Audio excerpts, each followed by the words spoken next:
Mkurugenzi mkuu, kama nilivyosema, siku zote umeona habari zetu zikitoka kwenye vyombo vya habari hata vya kitaifa, lakini huwa vinaanzia hapa Mwanza. Tulifanya elimu kidogo, lakini kama ambavyo utazungumza bado hapajakaa vizuri. Kwa hiyo ningeomba nikukaribishe uweze kutufungulia mafunzo haya wa wanahabari wa Mwanza, wageni waalikwa, mabibi na mabwana, na wasalimu kwa jina la Jamhuri ya Muungano wa Tanzania. Ndugu waandishi wa habari, nina furaha kuwa nanyi leo hapa jijini Mwanza ili kuzungumza na kujadili kwa pamoja na ninyi umuhimu wa dhana ya ulinzi wa taarifa binafsi, hasa katika mazingira ya sasa ya kukua kwa teknolojia na uchumi wa kidigitali. Kama waandishi wa habari, mna jukumu muhimu katika kuhakikisha kuwa faragha za watu zinalindwa kupitia kazi zenu. Sheria ya ulinzi wa taarifa binafsi, sheria namba 11 ya mwaka 2022 inalinda haki hii, ikilenga kuhakikisha kuwa taarifa za watu zinatumika kwa uwajibikaji. Sheria hii ilitungwa ili kukidhi matakwa ya Katiba ya Jamhuri ya Muungano wa Tanzania ibara ya 16.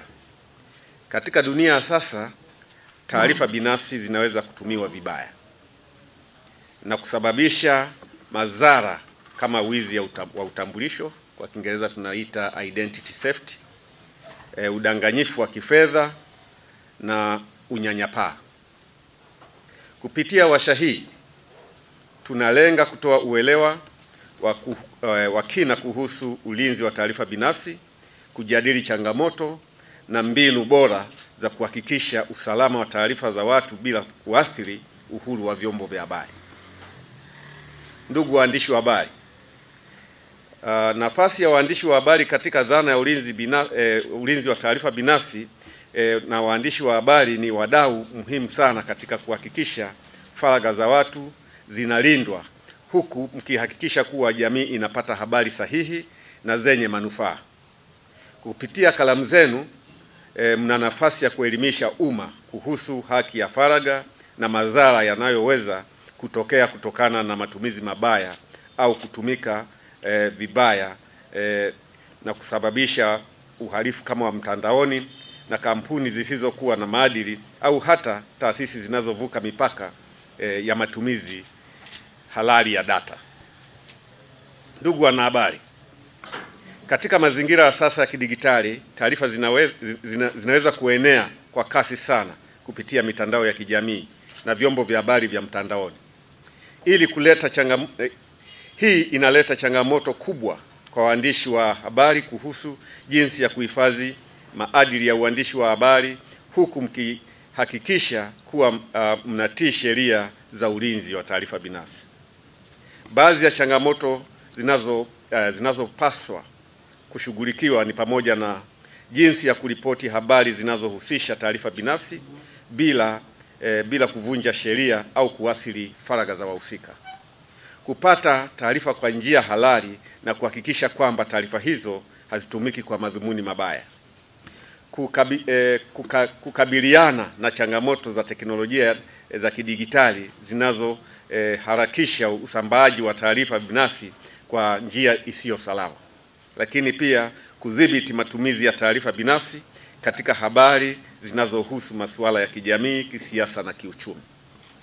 Ndugu waandishi wa habari, mbinu bora kwa waandishi wa habari katika kulinda taarifa binafsi ili kuhakikisha kuwa mnazingatia maadili na sheria ya ulinzi wa taarifa binafsi, ni muhimu kuzingatia mbinu bora kama vile kujiridhisha na vyanzo vya habari. Hii inatakiwa kufanyika kabla ya kuchapisha taarifa inayohusu mtu binafsi. Hakikisheni kuwa chanzo ni sahihi na kuzingatia sheria. Jambo la pili, kutumia mbinu za uhariri wa data, kuepuka kutoa maelezo ambayo yanaweza kutambulisha mtu binafsi bila ridhaa yake. Kwa hiyo hapa tunahitaji kuhakikisha kwamba ridhaa ya mtu inahusishwa pale inapotakiwa kutangaza au kutoa taarifa zinazohusu taarifa binafsi. kujifunza kuhusu sheria za ulinzi wa taarifa binafsi ili kuweza kufahamu haki na wajibu wenu katika kama waandishi wa habari ili kuepuka migogoro ya kisheria. Kutumia mifumo salama ya kuhifadhi na kusambaza taarifa ili kuhakikisha kuwa faragha za watu hazivuji kwa njia zozote zisizo sahihi. Na kwa hivyo basi, katika mkutano huu tutajadili dhana ya ulinzi wa taarifa binafsi, changamoto za kidigitali na jinsi sheria ya ulinzi wa taarifa binafsi inavyoweza kusaidia kulinda haki za raia. Pia tutapitia mifano halisi ya namna vyombo vya habari vinavyoweza kuboresha utoaji wa taarifa bila kuhatarisha faragha za watu.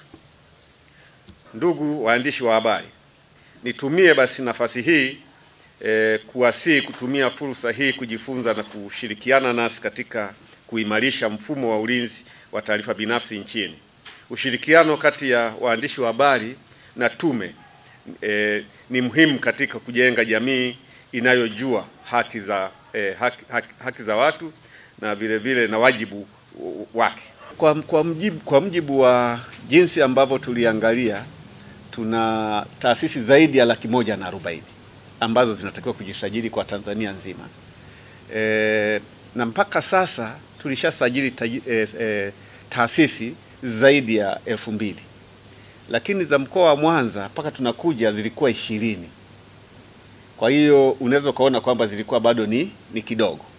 Na tunategemea baada hii elimu tutaendelea kujisajili.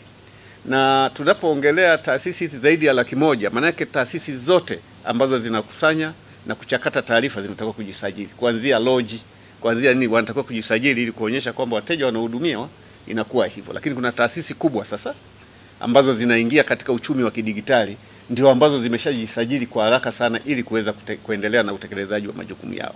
Na pengine ieleweke kwamba tulikuwa tumepewa mwisho wa kujisajili ilikuwa ni tarehe 30 Disemba kwa mwaka huu uliopita.